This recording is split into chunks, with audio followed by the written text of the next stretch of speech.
mafunde panyanja kalipa mbuye watu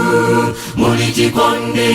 mbuye muzaongola dzanja lanu lilontoza mafunde panyanja hii mulichikondi mbuye muzaongola dzanja lanu lilontoza mafunde panyanja hii mbuye ngalawa yanu yakwerezeka atu anuwo akusowa njira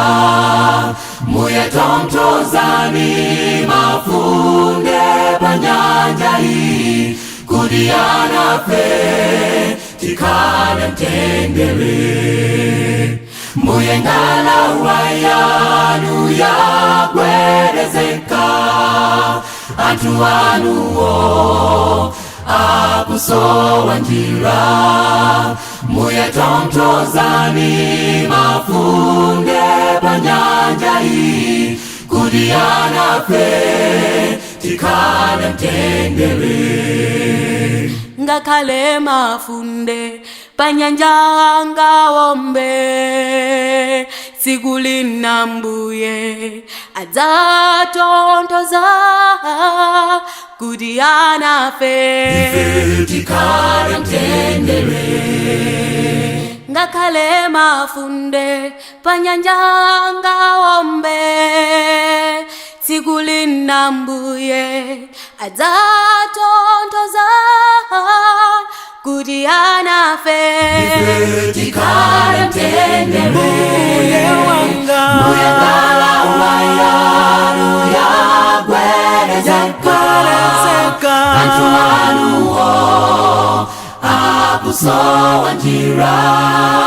mbuye tomtozani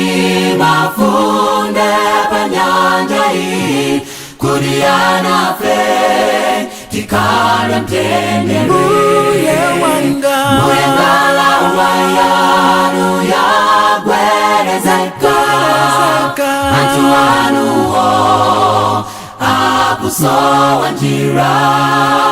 mbuye tomtozani